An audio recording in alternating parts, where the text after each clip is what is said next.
after going to the finance trip, I'll give a 1 minute background. I'm a mortgage lender, real estate investor, lender for the last 19 years.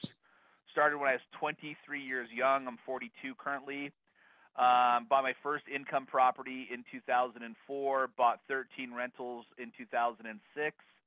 During the market was going up in Utah. Then during the downside, I call it the market correction of 2008. I was doing mortgages for people like you would sign to go buy a house, and literally the next day the bank would like close down. It was a very amazing learning experience slash stressful. During that downturn, I actually refinanced one person 3 times because literally they signed, and then during the rescission period, the bank closed down. So I definitely experienced a lot of stress at my young career. During the downturn, I started fixing and flipping rental properties only because I already had more than 10. And per Fannie Mae, Freddie Mac, you couldn't get more than 4. They actually went down from 10 to 4. And then I started buying properties with seller financing, creative financing, buying all. I'm going to have everyone be on mute, and then I'll unmute you guys if that's okay. So I had Daryl, thank you for navigating.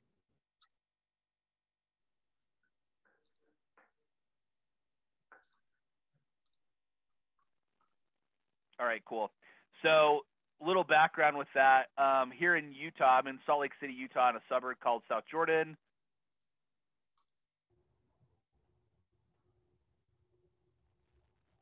Daryl, keep the 8570 unmuted. That's me. All right. Thank you, buddy. My bad. Yeah, that's cool. So during the downturn of the market, very fortunate. I didn't short sell, foreclose any of my properties. That's not normal for those that were in real estate. And I started coaching or consulting different people with how to do real estate investing, right? So quick funny story. In 1996, when I was a senior in high school, one of my friends actually went to UPW for the first time when we were in high school. And I totally made fun of him, okay?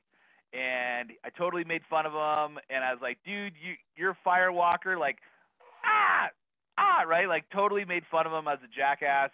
And then, like, 5 months later, instead of going to our senior dinner dance, right? Like, we're seniors in high school. We're freaking taking on the world. Instead, this guy went to Date with Destiny, and we all made fun of him.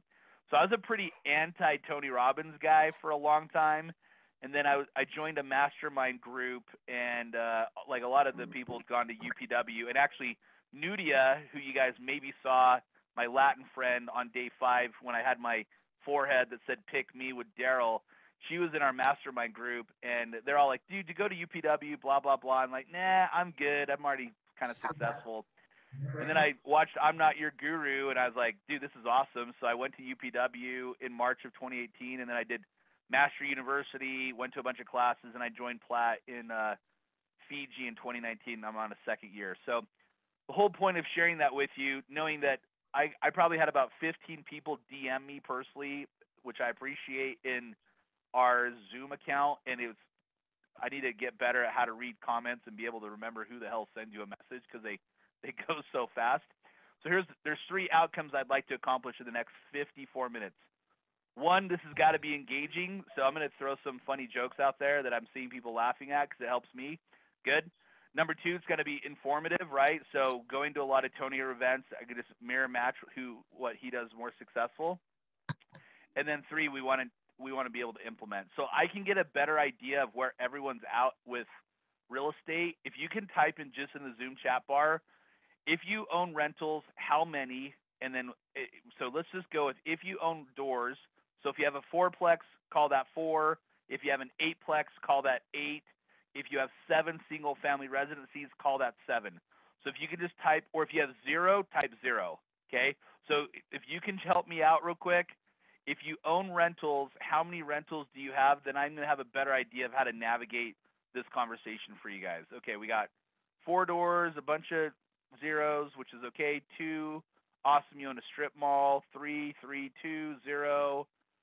2, single family, cashing out over the next 4 months to get a 4-plex. I got it. 3, closing on 7 in the next week. Okay, cool. I own 6 rentals. 0, 1, 4, mobile home park. That's cool. I'm wondering what state your mobile home park is in, Roxanne. Julie 102 rental apartments. Okay, Eric, with your rental apartments, how many doors are in each apartment, if you don't mind sharing? Carl, 1 short term plus a couple of commercial livings. Okay, cool. Okay. So if this is okay, I'm going to go with the common denominator that most of you guys are newer to real estate investing, if that's okay. There's some plats that have sold a bunch of commercial properties in the last 12 months that have contacted me. They want me to lend hard money for them.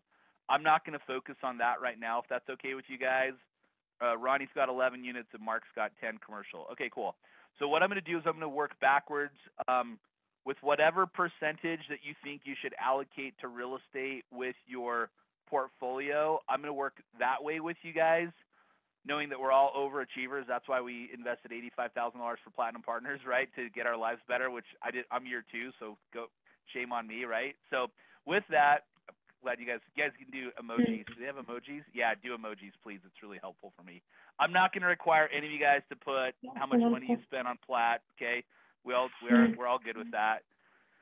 So here's a quick example. So 3 things when I talk to newer investors that are involved with real estate. Here's what I liked hearing about the people from San Diego. I would say the first part, there's 3 cycles of a real estate investor, in my opinion.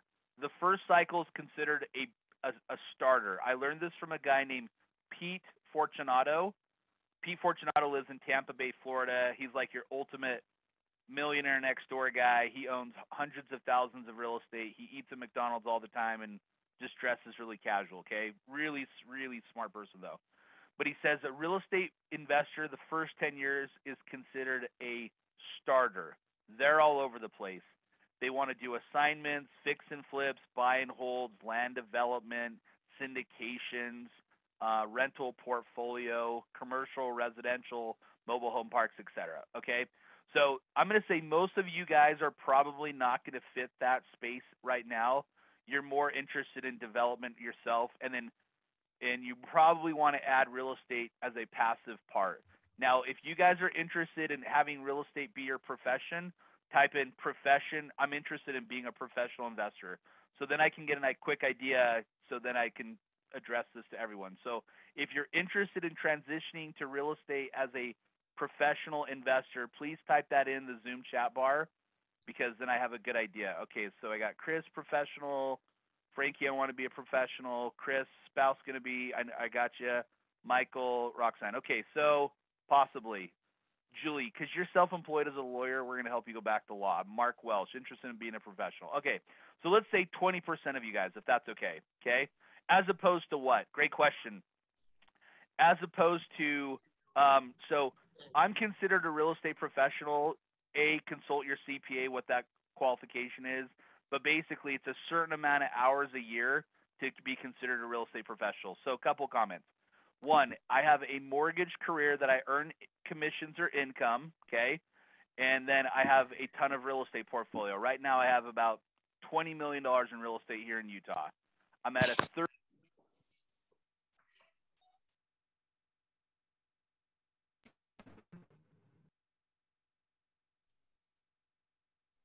I just lost your sound.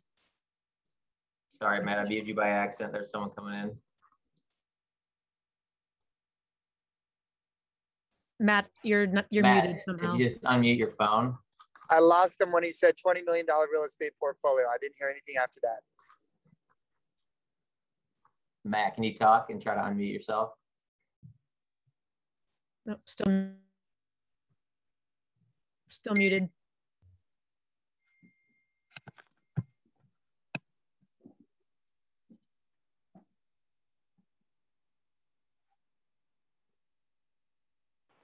Daryl, can you unmute his 385 number?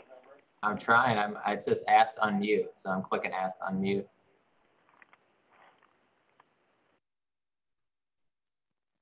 All right, I'm back. *6. I'm going to write that down. *6. Okay. So currently right now I have about 20 million in real estate. I'm at a 30% loan to value. What that means is I got a ton of equity, right? So basically I got about $12 million in real estate, a lot of equity. I'm only sharing that with you because when I first started, my parents didn't help me buy any real estate. I bought it on my own. So it's not like, hey, I inherited it or anything like that. So I'm kind of giving you guys a perspective of starting from ground zero. I went to college. I didn't graduate. I don't have an associate's degree. I'm 2 science classes away. I took biology 3 times. Not super interested in mitochondria and photosynthesis and all that stuff. I'm more interested in money. But actually, girls in college. I'm seeing if my wife's on here yet. Nope. All right, cool. So girls in college. Back to this. Okay. So with that, why I'm sharing that is I didn't have anyone teach me. Like I didn't have a call like this 12 or 13 years ago. I just kind of got involved. So sharing that with you, there's 2 components. You can be I'm going to call all of you guys are executive investors. Executive investors are people that make $250,000 plus. I'm sure some of you guys make a lot more than that or a little less. You're building up to it, but you're not like, I want to become a real estate guru, okay? So executive investors normally want 3 things. 1, convenience, in my opinion.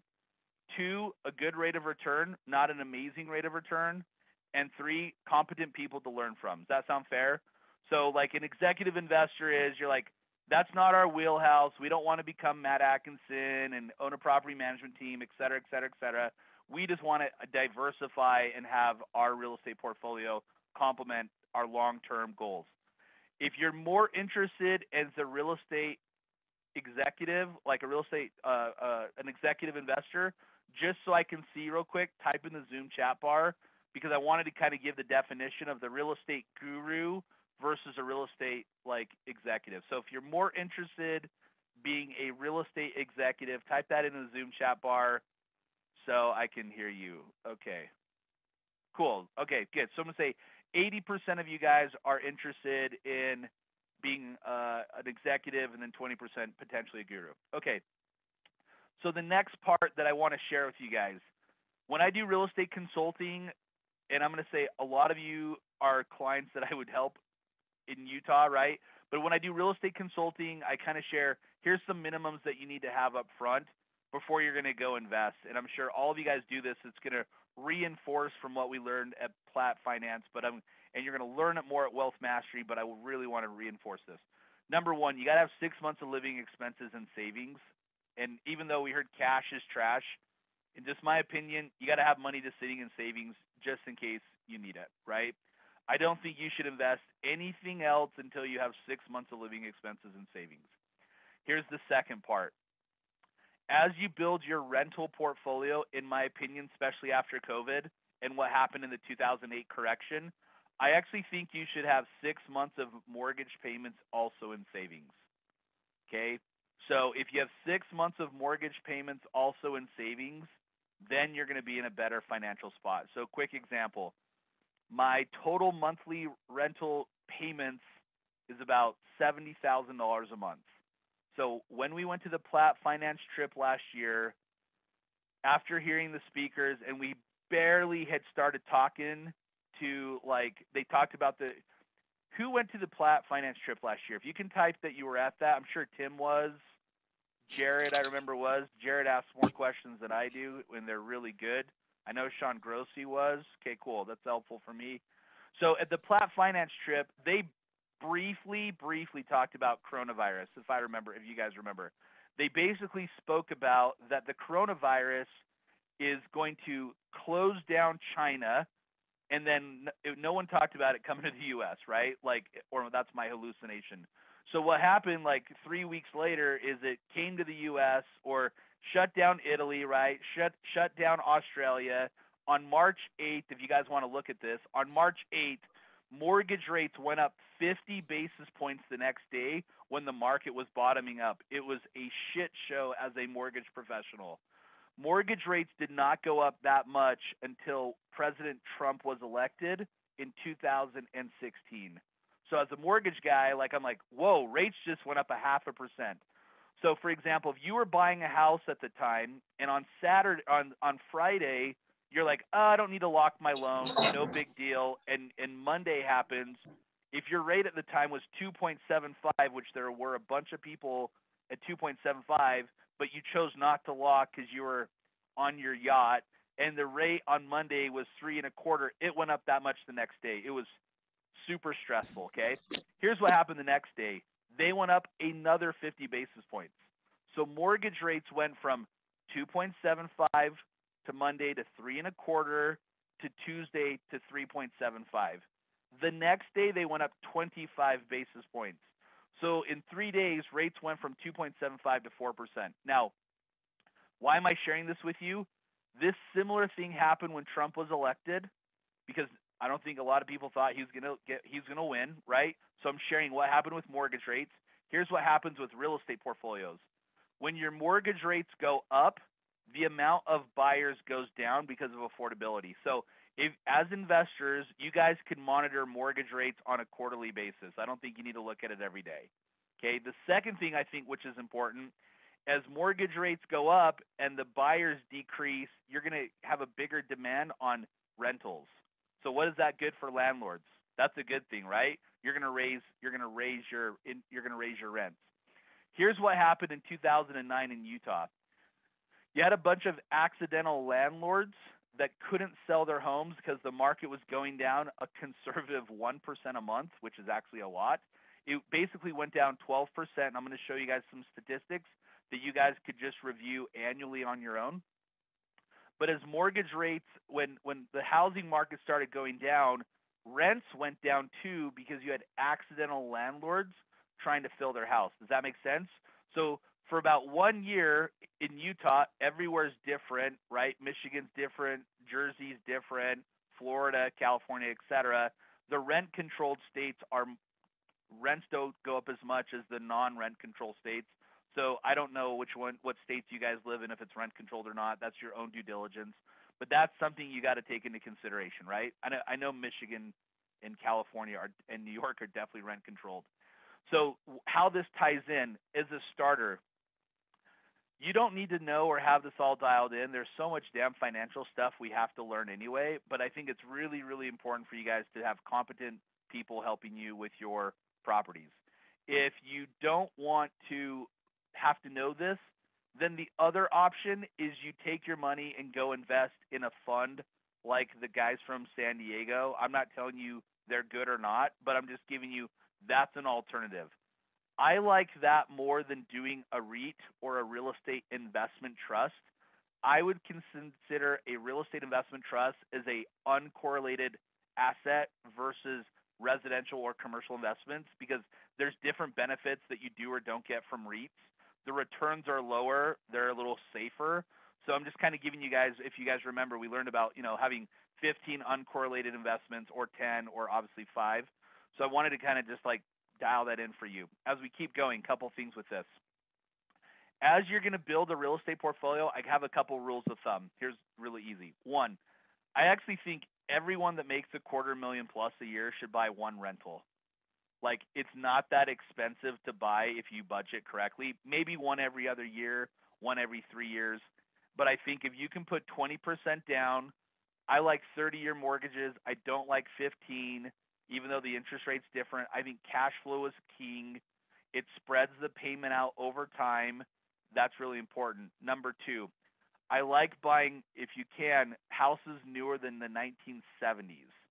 So regardless of where you live in the United States, and I've owned properties as old as 1896, okay? So I've owned some old-ass freaking properties.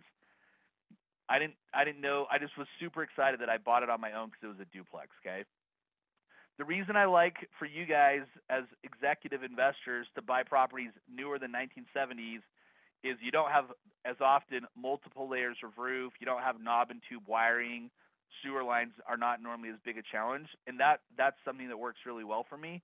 I don't love brand new houses, like 15, I'm going to call it brand new as 15 years or newer, as you get going, because a lot of times those neighborhoods, they're going to change kind of in 10 or 15 years. I like B-class areas, because B-class areas, the families don't move as often. They're like, here's a quick example. I'm grabbing a financial calculator. If you got, I'm kind of weird because I'm a mortgage guy. If you guys, here's gold nugget number one. You guys have got to all download financial calculators. Dominic, if you can unmute himself, can you just tell which calculator we like people to do real quick, just for a quick example? What's up, Platt Group? Thanks for being on this call here. We like to use the Easy Calculator. You guys can get that downloaded on your smartphones. I have an iPhone, but if you have an Android, It's basically has it's a blue icon. It says Easy Calculators. It has gold coins. Very simple, but some cool things that Matt will talk about that we do with it. Okay, so Dominic's going to type that in the Zoom chat bar. I think for all of you guys to hit the financial freedom you're looking for, you got to learn some basic calculations, right? So here's a couple basic calculations. If I can learn them not having an associate's degree, you guys can all learn it yourself, okay? So one is your ROI. What does the cash on cash return mean, okay? So you need to be able to run your calculator. How much money am I going to put into a property? What's my return? That is a basic function of financial intelligence. The second thing, if you're going to go into real estate, what's your cap rate? Cap rates vary depending on the market. I'm going to let you guys Google cap rates on your own. I'm going to try to give you as much information in an hour as possible. Cap rates vary from market to market. The higher the cap rate, the more money you're going to make. Like in Utah right now, our cap rate is between 4 and 5%. That's not very high. That means we're not making a lot of money on our capital, where other markets are 8 or 9%. With that taken into consideration, right? I also want high appreciation states, because like you can go buy in Indianapolis and the values don't go up, and I'm going to share this in a minute, and I'll let you guys tell me a couple states, and I'm going to have you guys, if you have two monitors, I want to do this with you at the same time, so you guys can at least learn how to find the research yourself. The second one is the cap rate, and the third one is what is REITs uncorrelated to? I would say, great question, Sim.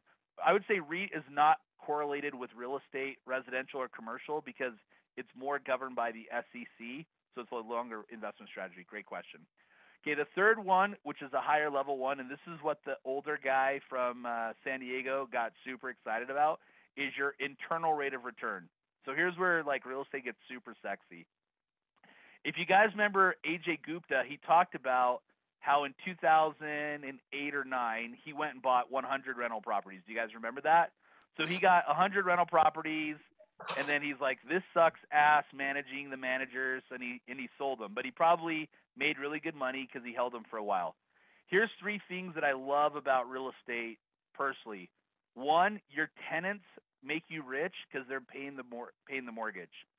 Okay. Number 2, cash flows similar. I view it as like dividends. What's up, Ronnie? I think you're freaking in New Zealand, if I remember correctly, right? Awesome. Okay. We got New Zealanders. That's awesome. We're international plats. Number 2 is I like that your tenants, you're going to get some cash flow. Number 3, you have depreciation over residential real estate. Residential real estate depreciates over 27 and a half years. I'll do a quick exercise for you with why that's beneficial. And number 4, real estate normally appreciates, right? So you could have a $50,000 investment, and the real estate could go up from, let's say you buy a house for $250,000 somewhere in the Midwest, just for fun. We'll pick Texas. That's its own country. If anyone's from Texas, you can type in the Zoom chat bar, Texas or not. So if you buy a property in Texas, $250,000, and that property goes up to a conservative $350,000 in 10 years, and the mortgage balance is paid down to $150,000. When you sell that property, you're going to yield $180,000 after tenants, appreciation, depreciation after that $50,000 investment. Does that make sense? Like, it's really, really, like, I get excited about that stuff, okay? So that's what I love about residential. I'm going to share commercial. Commercial is something I'm transitioning into right now. A lot of people, I swear, are like, I want to skip residential and I don't want to go straight to commercial. I haven't done that, so I can't say what works with that. But with commercial, here's what I have with my friends that are doing it. I do have an 8-plex. It's worth like 1.2. So the thing, you're going to play with bigger money, right? So if you kind of notice with the presentations from this week, everyone said like their minimum was $500,000 or the minimum was $1 million, but we'll let you in for plats, right? So if you think about it, a lot of those investments a lot of times are out of the league for most of the time because you're dealing with VC funds. The cool thing about real estate is you buy one property a year, you buy one property a year, and you hold each properties for 10 years, And then in 10 years, you know, you put $50,000 a property times 10 is $500,000 over 10 years, which is not that much money if you think about it, but it could yield you 2,000 to 5,000 depending on what market you're in. So what is considered B class? Great question, Eric. Eric, where do you live in the world? If you want to type that in real quick. So I would consider most of you guys probably live in A class areas, I would assume. I'm not going to assume everyone, but like nice areas. Oh, you're in France, Paris, France. What's up? Okay, Eric. So I can't talk to what is a class area in France, but I can talk to Amsterdam. So when I was at the red light district in Amsterdam during Business Mastery 2, hopefully you guys laughed at that one, I would consider the red light district A class area, right? It's definitely in a super popular area. A B class area would be like more suburban, like a little more than middle income, right? A C class area is blue collar workers here in the United States, and then I'd say D is kind of like your slumlording it, if that makes sense. I would say in Utah, we don't really have a C class area. Like most of the areas are pretty safe. So Eric, thanks for asking that question. So you just want to kind of monitor A, B, and C areas. So as we think about it, I talked about the first 10 years as a real estate investor, you're a starter. Now here's where I'm at now, and here's why I want to help you guys out in the future. The next 20 years, you're considered a builder of real estate, if you guys want to write this down. Builders of real estate want cash flow in two ways. They either want cash flow in rentals, both residential or commercial. Right. Daryl, do you mind muting Sean real quick? Thanks, Daryl. Cool, thank you. Sean, I love your laugh, though. So they want residential real estate as cash flow for years 11 through 30, or they want notes. And what I mean by notes is they buy and sell paper. So if you'll notice, no one talked about notes except AJ Gupta talked about it for like 10 minutes. He's like, hey, there's this opportunity. It's at a low loan to value. We paid 10%. So right now I use about 70% of my cash. I lend money to private investors in Utah on first deed to trust at 65 to 70% of the ARV or after repair value. Okay. I'm not doing second deeds of trust. I think that's too risky in case you have to foreclose. But that, if you think about it, there's two revenue streams, right? So you're either taking the cash flow on the rentals, or you're taking cash flow on the notes. Next part, this is considered an ender. I'm going to call them silverbacks. Don's hair qualifies as a silverback, but his baby blue eyes do not, okay? Those baby blue eyes are beautiful. So Don as a silverback only with hair color, not with age. That's after you've been investing 30 years, 30 to 40 years. And here's what's really important. They have two concerns. Number one is they want to preserve capital. They don't want to lose money, right? So if you think about it, all the billionaires that we listen to and all the wealthy people that we listen to, they were all, I looked them all up. I think the youngest one was 59. I think it was the Bitcoin guy that put it all on Bitcoin. I think Michael Sawyer was either 56 or 59. All the other guys were in their 60s or 70s, okay? So if you'll notice, I think they're a lot more conservative right now because they've already made a ton of money, right? They all got started in the 70s or the early 80s as I was writing their note. You're like, I started Wall Street in 1972, right? Like, so I think where you guys, depending on your age, what your interests are, I wanted to give that life cycle as an investor. So I think what's really important is you can buy real estate in what's called self-directed. And for all of you plats that are not in the United States, I am not sure if this is applicable to you, but self-directed retirement accounts are 401ks and IRAs, right? So like a good example is you can actually own real estate. You can do, if you, let's say Julie worked at a law firm, and I'm just making this up, but I know she's a lawyer.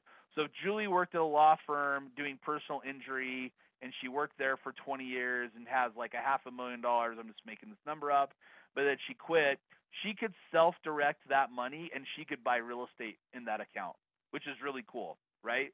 So the nice thing is savvier real estate professionals are utilizing their self-direction, especially Roth IRAs, because it can grow tax-free. You got it, right? Like it's winner, winner, freaking chicken dinner.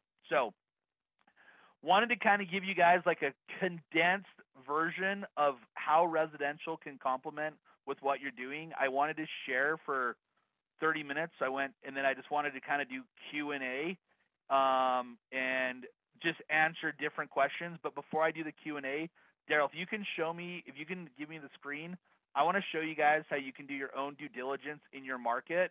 So it's not like this is what the realtor showed me, so you're not getting sold, because you guys are all smart people that you can do a little due diligence and you can have a competent conversation.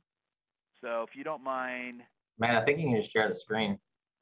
All right, cool. Thank you. I'm going to show you guys this real quick. And I'm going to have you guys do this with me at the same time. Okay. You guys all see it? All right, cool. Okay, so this is FHFA.gov. For all of you plats in the United States, I'm not sure what it is internationally. I wasn't prepared enough for that one. I'll get my Tony people to help me out, okay? But this is for those that live in the United States, FHFA. Or if you're international and you want to buy here in the United States, this is a good way for you to do your due diligence of what the market's doing, right? So as we're looking at this real quick, what's up, Anon? As we're looking at this real quick, here's what I like to do is I'm going to go to housing price calculator. So what's really cool is Laura, if I remember, Laura lives somewhere in the Northeast, if I remember correctly, based on, Philadelphia. is that right? Yep. Philadelphia. All right. I could tell based on your very detailed comments you would share on Facebook or on our Zoom chat. You sound like That's a just- Philadelphian. That's just right? being opinionated. Oh, I didn't say opinionated. That was your words. I said detailed. So we're going to go with Philadelphia. Is that okay, Laura? So we're going to go to Sure. Philadelphia. So here's cool. So here's Philly. I want you guys to do this. If you have two screens, I want you to do the same thing and pick your own market, okay? So Tony says you teach them, right? Repetition is the mother of all skill. Now I'm going to use this as an example. So in Philadelphia, Laura, do you mind sharing if any of these markets sound familiar to where you are? You have Allentown, Altoona, Bloomsburg, Charmsburg, East Stroudsburg. You guys are up with these burgs. Well, Erie, and most of those are out Gettysburg. west. Okay, Yeah, I mean, Harrisburg, Johnson. sure. I mean, you can Which pick any one? of them. Lancaster. No, let's is pick it- where you live. where I am. You go down more. Let's see. Do you see anything like media or? I thought we passed Montgomery, Chester, Bucks. Yeah, you can Yeah. pick that. Right. That's sort of the Okay, greater cool. general area. Okay, great. That sounds like a wonderful area. Okay, so what year do you own a house right now, Laura? Yes. Cool. Do you remember what year you happened to purchase it by chance? I know what year I married my husband. Does that count? He had it for. Yeah, that's okay. I would say he's had it for about 10 years now. Okay, so let's call it 2011. Is that okay? Yep. So all I'm doing, can we just pick second quarter of 2011? Just for Sure. this Give it exercise? exactly 10 Okay, years from now. cool. And now we'll do, see, that's why I said you're so detailed. Now we'll do, so the most recent information we have is fourth quarter of 2020. So here's what's cool. This is the stats from the whole United States, and you guys can actually segment it based on different population, okay? And then do you remember ballpark, what do you think he bought it for 10 years ago? And if you don't know, just do the best you can 300. based on a number. Okay, cool, 300,000. All right, so here's what I like you guys to do this yourself. So before I go into any market, I'll go look at these stats because I know what it's done, and then I want to know what it can do in the future, and then I want to know what it's done historically. So in this example, if your husband bought the property for $300,000, hypothetically based on this data, now it's worth $419. Does that sound high or low to you? That's probably about right. Okay, cool. Now, I'm not the magician guy on the last day saying, bravo, right? I got it right, right? So this is just giving you guys statistics. Now I'm going to show you guys a different way to look at this. And here's how I choose where I go in the market based on what's happened in the past. I also take into consideration what economic things are happening in the future. So any of you guys can do this yourself. I'm going to go back real quick, then I'll open this up for Q&A with you guys. So if I'm going to consider to go to a different market in the United States, so like Laura could say, okay, we don't have a lot of appreciation the last 10 years in Philly, and the taxes are high. I'm just making things up, okay? I might want to consider going to Florida, right? So let's pick Florida. So I'm going to go to Florida, and I'll pick Miami because there's a bunch of plats in Miami just for kicks. I passed Florida, got stage fright. All right, here we go, Florida. All right, so we have Florida, and let's say I bought a house in Miami, and 10 years ago, we'll do the same thing. 10 years ago, 2011, and second quarter, and what is that property worth now? And let's say we also bought it for 300,000, just for, not for $1. That would not be worth that much. 300,000. Okay. Cool. It's gone up 650K, right? Oh. So when I'm holding real estate, this is what I take into consideration: Midwest versus different areas. One other thing I'm going to show you, so let's check this out real quick. You can grab your financial calculator, or you can just do quick numbers. So if Laura bought that property for $300,000, hypothetically, 10 years ago, and put 20% down, she will finance $240,000, right? Now, I'm not going to do a depreciation or an amortization schedule for this exercise, but if she sold the property for $650,000 and she takes 10% off the top, real estate agent commissions, closing costs, et cetera, she's going to have $585,000 minus her $350,000, not including depreciation. So if she invested $60,000 up front, she basically 4x her money. That's pretty damn good. Would you guys agree? Yep. Okay, so that's when you guys got to take into it's not get rich quick. It's just called slow wealth, but it's fun. It pays for Platinum Partners. Here's the last part, then I'll open this up. Thank you, Laura. Let's give her a round of applause for Tony Style, right? Round of applause, Tony Style. All right, there we go. There we go. All right, the last thing I'll share with you guys on this website is how you guys can look at different areas geographically. So as we're going backwards with this, so every quarter when this comes out, I will go back and look at this website. I'll read the data for about 20 minutes, then I'm done for the year or for that quarter. So FHFA Housing Price Index will show what's happened historically in different areas. So this one I'm going to show fourth quarter of 2004 right here. You guys all have access to this yourself. You international Platts, which I love. If you guys are going to invest in the United States, you guys could do this, your due diligence yourself. I'm going to have my team type this in the link real quick. You don't need to read all of the pages, kind of like we didn't read all the pages of this yet, right? You guys are probably on page 7. I want to focus on what's happened with the U.S. So here's a quick snapshot. Here's the U.S. So if this was me, if I was trying to raise money to have you guys invest with me, like with the San Diego guys, I would show what's happening nationally, then I would show to the state I'm going to, and then I'd go to the market. That's what I would do. But I'm not also, raising a bunch of money. But I think it's important for you guys as consumers, right? So if we're in Philadelphia, 10%. So here's a cool example. I want you guys to type in the Zoom chat bar, how much is your state appreciated in the last 12 months? I want you guys, this is a good exercise, right? So you guys have the map. How much is your state appreciated in the last 12 months? If you guys can all see that. So we got 10.3, we got 15.4, 10%, 15.4, 10.8, 14.1, 15.4, Cali 11, plus or minus. Good. You guys are getting familiar. Awesome. The next thing I'm going to look at quickly is what I've done regionally, okay? So here's, you'll notice, U.S., the Grand USA, red, white, and blue, since 1991 has gone up 205%. We'll pick Laura, who's in the, is that the New England area? Is that right, Laura? Probably the New England area. It's gone up less than the national Atlantic, Mid-Atlantic. All right. Middle Atlantic is 174%. Okay. Mountain area, where we live in the Utah, is 329%. If we wanted to go to Florida, I think South Atlantic is 208. Well, let's make it a little more specific to this, right? So now we have it state specific. I want to see what's happened since 1991 and the last 5 years. Here's where it gets really important to vet.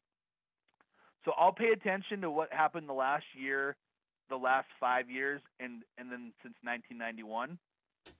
Because 30 years gives me an example of what's happened or what's happened in the past, and then potentially what we could do in the future. So Idaho and Utah, Montana, Utah is 414% the last 30 years. It's crazy. So what does that mean? I'm going to keep owning in Utah. We'll pick California for a second. USA is 205%. California is 227%. So a lot of times these coastal areas, go up and they go down a lot, right? Depends on lots of different factors that we can't control. So what I think is good is if you guys want to invest nationally, you all can go and look and what's happened. Now check this out. These are the lowest appreciation. DC has gone up 488%, but it's only gone up 1.48. It was going up 12 to 15% for about 7 years, and it's hit a peak and it's kind of stabilized. So what happened in the last correction is when states or areas start stabilizing, you want to kind of be conscientious of that, right? So we ideally want to sell when we're on the crest of the peak, not when it's going down. All right, lots of fire hose information. Is that right? I think I got most of you guys' eyeballs still. Yep, most of your eyeballs. Gretchen, your smile's looking good. We got to keep you on these calls. So I think I'm going to jump on Wealth Mastery even just for an hour just to see your guys', hell, even Jaron Taggart's showing his face. Good, that's awesome. So here's what I want to do. I want to open it up to questions. If you guys can type in the Zoom chat bar, Thomas Hemming looks like FHFA site only allows up to $1 million. Yeah, so FHFA is the government regulatory agency. I've not focused on investing in jumbo loans personally. Sorry about that. So I'm not sure how to give that. Matt, it gives us appreciation, so you can think I can apply it to your purchase price, or would high price appreciate differently? Great question. So Matt, every time I'm analyzing properties, personally, I'm just banking on 3% appreciation a year. So on all of my illustrations, even though you'll notice in Utah, it's gone up a lot more than 3% a year, I'm just taking into consideration 3% a year annually, because in the last 30 years, that's happened. That also does take into consideration when the market went down, some markets went down, you know, obviously it took them 10 years to recover from where they were before. So great question, Matt. Marlene, what do you think about lakefront rentals? Okay. I don't love short-term rentals right now. There's a couple reasons why. I personally have never done a mortgage for anyone, and I do a lot of mortgages. I've never done a mortgage for anyone that has at least 5 short-term rentals for at least 3 years that I'm like wowed with their tax return. Does that make sense? Like if you think about it, if I'm doing mortgages for all these clients, I have probably 40% of all of the mortgages every month are real estate investors. I've yet to see anyone who's had a ton of short-term rentals just killing it. Everyone will brag that they're killing it, but when you look at their tax returns, you know, we all understand what yah money is, right, from Keith Cunningham. But I think what we have to take into consideration is how well they do. I like rentals in higher populated areas or the suburbs, right? So that's what I built my portfolio. So let's see. Great question. Matthew, if we want to get with a company like the one we saw at Finance, RMV, any tips on that? Yeah, great question. I would vet 3 companies that do that type of investment. Basically, you're just putting your money in and you're going to sit on it for 5 to 10 years. And here's what I would do. I would ask them for personal referrals for clients that have invested for more than 10 years. Think about that. Personal referrals for clients that invested for more than 10 years. Because 10 years ago, when real estate wasn't going up as much in different geographical areas, you'll get a better idea of what their track record was as it went up exponentially. Especially when they made the comment that they might have to do capital calls. I thought that's what they said. Could be my hallucination, but I think that's something to take into consideration. Great question, Matthew. Chris, $400K, all things being equal, 2 properties with 20% down, or 1 property 40% down? Okay. Chris, it's a great question. 2 properties with 20% down. You're leveraging your cash more, right? You're leveraging your cash more all day long. Dominic, can you type in that leveraging video real quick? That's 4 minutes, so all these guys can save it and watch it. Yeah, I love leveraging cash. I personally like to put the least amount of money down, especially with how low interest rates are right now. So that's great. What if your rental is an A area last year bought in Silicon Valley? Lee, if I remember, you're the lady in California that has negative cash flow. That could be my hallucination.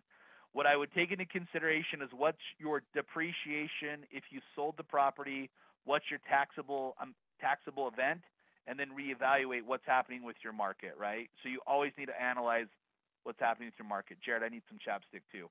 All right, the next comment, he smiled. All right, so we have Simhu. Do you use an asymmetric analysis 5 to 1 while buying assets and how to calculate? Shit, that's a great question. I don't sim. I'll need to figure out and get my engineering friends together on how to accomplish that one. I think real estate is a lower slowing growth. But if you think about this sim real quick on the 5-to-1 ratio, let's say you had $250,000 and you bought 5 properties, right, in Texas just for fun. And actually, I'm going to go back to Texas for a minute because we got 13 more minutes, and I want to be very conscientious of everyone's time, even though I could talk about this stuff all day long.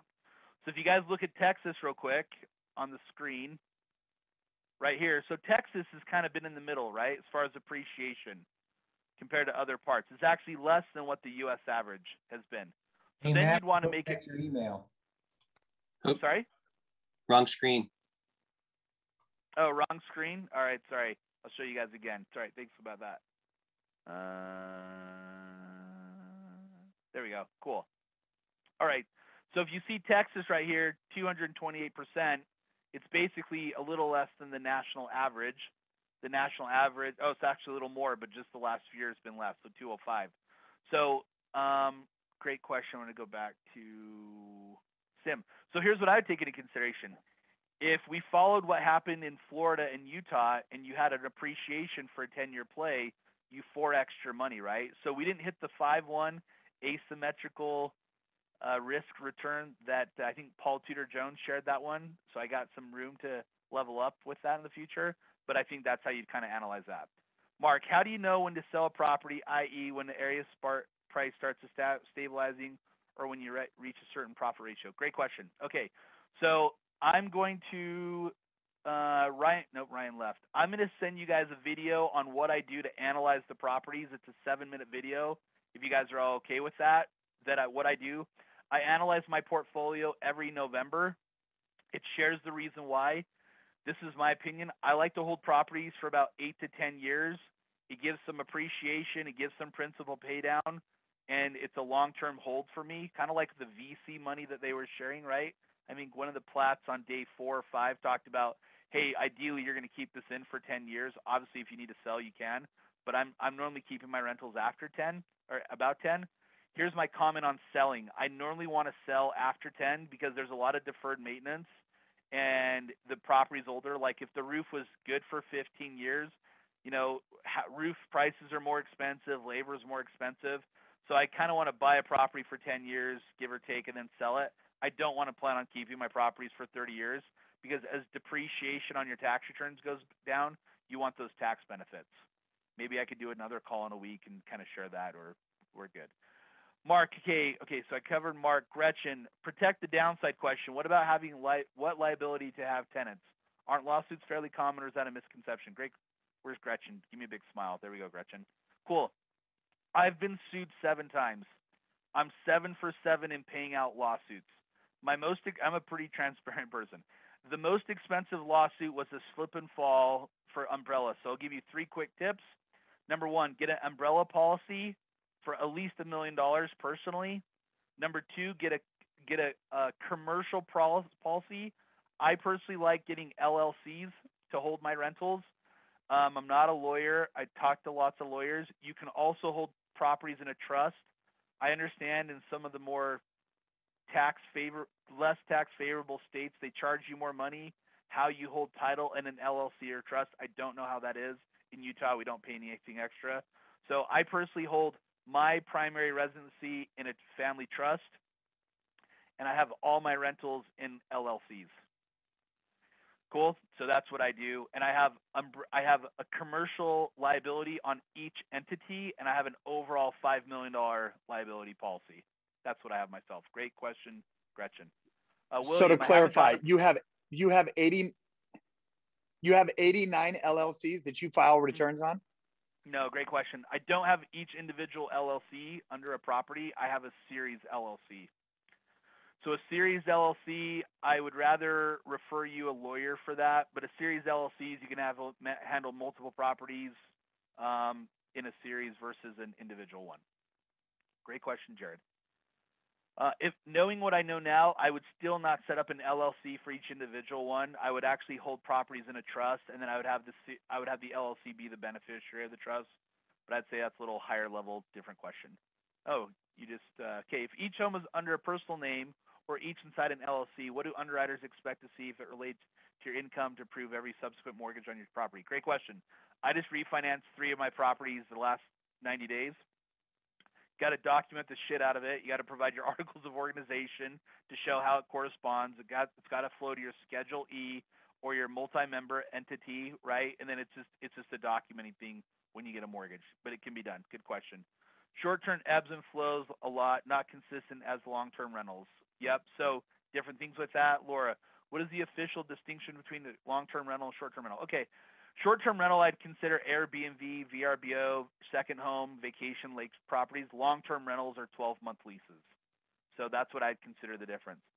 How do you property management? We aren't great at it, not really good PM in our small town. Great question. So here in Utah, that's very funny. I'm actually teaching a class on May 15th. It's called How to Build a Real Estate Portfolio from A to Z. It's an all-day class with a great transition, but that's not the purpose of the call. And I'm talking about how I built my portfolio to zero to now I own a property management company. We're going to talk about how to manage your properties, how to manage the manager, and then how to self-manage it if you're interested. But every month I teach free classes on the first Tuesday of the month. If you guys want to jump on, I'm going to have Dominic type in my consulting website. You guys are more than welcome to jump on anytime. I just open it up to everyone here in Utah. We're having people nationally doing it too. So different ideas with that. Let's see. This has been a great information. Thank you so much, but I have to go. Okay, cool. Thanks, Ronnie. Kiwis. Are you ever trying to pay down sooner? Great question, Tim. No. The rate of return on equity is 0. I will email you guys some leveraging articles on why I don't like to prepay my mortgage. I would rather, like right now, you could have a 3.5% interest rate on investment property, and you could invest and earn 9, 10, 12, 11, 13%, right? Arbitrage, just like the banks. I'd rather make more money with my cash than paying it down. Great question.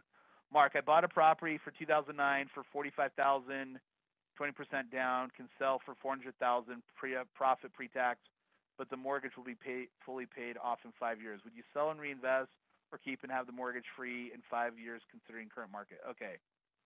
That's a good question. I have a property I bought for $450. Now sell. Okay, you can make. So Mark, what can you do with the $400,000 to yield a higher return? You'll notice the longer you hold the properties, the less money you're making. That's why, like, after 10 years, you can do what's called a 1031 exchange in the United States, or you can also do an installment sale. I don't necessarily encourage that, but that's a great way that you can just build up your assets. Is each one property? Nope, it's not. Is a commercial mortgage is a commercial mortgage or a different lender you are going to go with your LLC or trust or your personal name and considering? Okay, cool. So Carl, I would hold a second home in my trust name for tax purposes. You'll want to consult your CPA on what's better to hold a second home for both property taxes and for taxes. As far as commercial properties, I think just because I've been sued 7 times and I'm 7, you like how I say this? I'm 7 for 7 in paying out lawsuits, right? Like life happens, so I just want to protect the downside. So let's see, Paul, if you're in an overpriced market, how do you get confidence buying outside your geography? Great question. So Paul, what we just did, if you're able to watch it, and we record this, you guys can watch this after, is you want to vet the areas that you're interested in, and you want to get a good idea of, property management, a competent realtor, and if that property is in A, B, or C area. So you just have to vet the area that you're going to. How do you find good property management, notably in other markets? Great question, Chris. You gotta vet the hell out of them. So here's 3 questions I would ask a property manager. Question number 1: do you or does the owner own properties, and if so, how many and for how long? I'll say it again.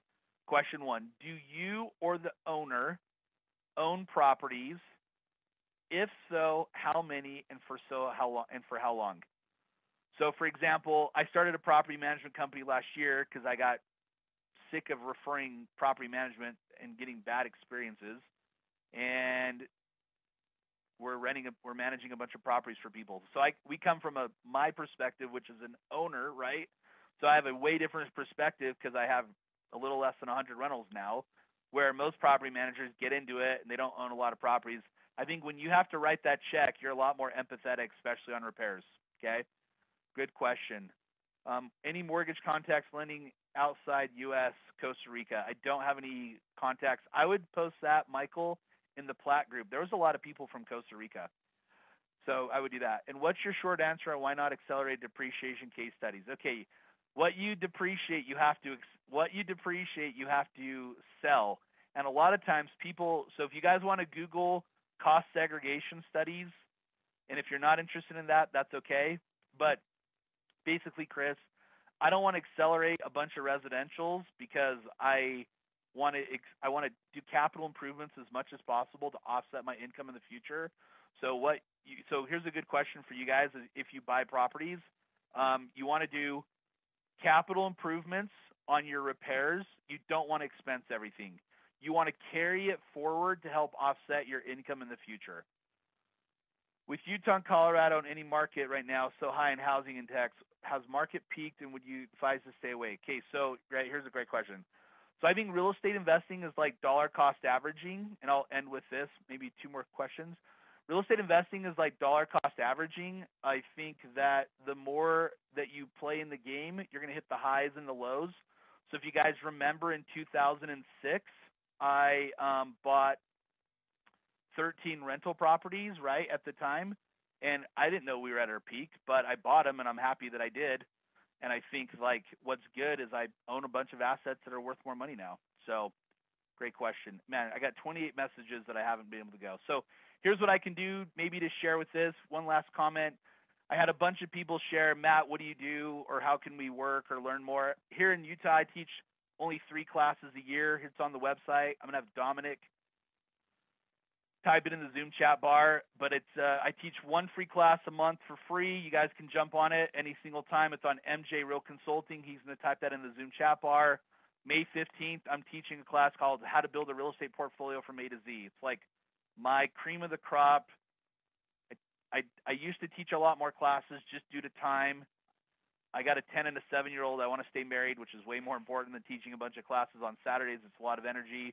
But the next one I'm teaching is in Utah. We had to change venues because we oversold, and now we can have a place up to 100, which is great. So if you guys want to come and join, here's what I'll do. I think they're super economical.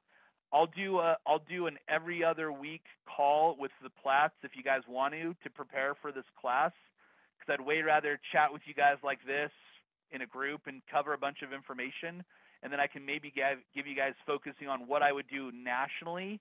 And then if you guys want to come to the class, you guys can come, fly in on Friday, hang out in Utah, fly home, get some connection, get some music, and thank you very much. Any random questions before we go? I want to just be conscientious of everyone's time. You guys can unmute now. Daryl, thanks, Matt. Been awesome. Thank you so much, Matt. So valuable. Thanks, man. Thank you, Matt. Yeah, thanks, Matt. Cool. You rock, brother. Fantastic, Matt. This was unbelievable. Thank you. Well done. You're the man, Matt. Thank you. Thank you, man. Awesome, Thank you. man. Guys, have a great day and study your notes from what we took, right? So real estate's just one component of long-term wealth creation. So thank you very much. Great Hey, job, Matt. Matt. Thank you, buddy. Matt, have a great day, guys. Matt, can spouses sit in and listen as well? Yeah, of course. Yeah. Spouses together is way better than separate. So I totally We have to make spouses choices together, so I got to learn. Yeah. It's only Can we get the recording, Matt? Yeah, so we'll send this recording out to you guys after in a couple days or two. Thanks, so brother. Thank you very much. All right. Thanks, guys. Have a great day. Hope to see you soon, virtually or in person. See you later. Okay, bye-bye.